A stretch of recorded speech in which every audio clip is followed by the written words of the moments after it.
최근 루스 형제가 로다주의 닥터둠 복귀 과정에 대한 인터뷰를 진행했습니다. 루스 형제는 로다주가 닥터둠을 연기하는 것에 대해 이보다 흥분될 순 없다며 그의 복귀 과정을 이렇게 설명했습니다. 1. 로다주의 복귀는 루스 형제가 제안한 게 아니라 오히려 로다주가 먼저 제안한 것이었다. 2. 이 같은 제안의 구체적인 시점은 약 1년 전 로다주와 저녁 식사를 하던 중 영화에 대한 논의가 시작되면서부터였다. 3. 당신 영화에 대한 구체적인 이야기까지는 없었으나 이후 각본가 스티븐 맥필리가 새로운 아이디어를 제안하면서 프로젝트가 본격화되었다.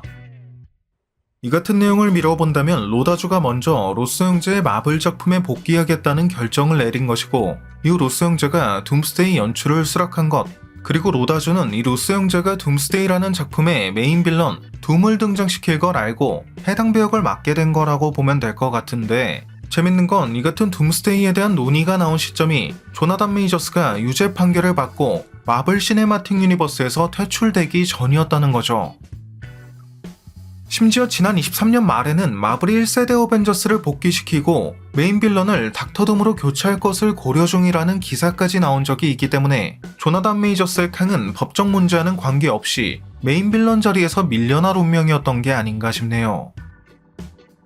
이건 아무래도 조나단 메이저스 자체의 연기력은 나쁘지 않았지만 캉 다이너스티 이전 시점을 기준으로 캉이 메인 빌런으로 등장하는 유일한 영화였던 퀀텀 매니아의 흥행 실패가 가장 결정적인 요인이 아니었을까 싶은데, 실제로 이 퀀텀 매니아가 개봉했을 당시 멀티버스 전체를 위협하는 빌런인 것처럼 등장했던 캉이 고작 개미 군단에게 무너지는 설정이 말이 되냐며 전반적으로 부정적인 여론이 가득했던 건 어쩔 수 없는 사실이었으니까요. 게다가 마블은 루스 형제와 각본가 스티븐 맥필리, 로다주의 복귀와 동시에 멀티버스 사가의 메인 각본가였던 마이클 월드론마저 교체해버린 걸 보면 멀티버스 사가에 들어 인기가 사그라들고 있는 요인이 단순히 메인 빌런인 캉에게만 있다고 판단한 게 아니라 전체적인 각본을 조율하고 있던 마이클 월드론에게도 문제가 있다고 판단, 그렇게 메인 빌런의 교체와 함께 메인 각본가, 감독까지 모조리 교체할 계획을 세우고 있었던 것일 가능성이 높을 것 같습니다. 물론 마이클 월드런의 로키 프랜차이즈 같은 경우 정말 재밌는 작품 중 하나였다고 생각하는 편이지만 이게 또 멀티버스라는 개념을 일반 관객이 이해하기엔 너무 난해하게 설명한 것도 어쩔 수 없이 인정해야 하는 부분이고, 이걸 또 멀티버스 사가가 시작된 지가 언젠데 아직까지도 제대로 된 설명 없이 무작정 끌고 가고 있다는 것도 문제라고 볼 수 있을 테니까요.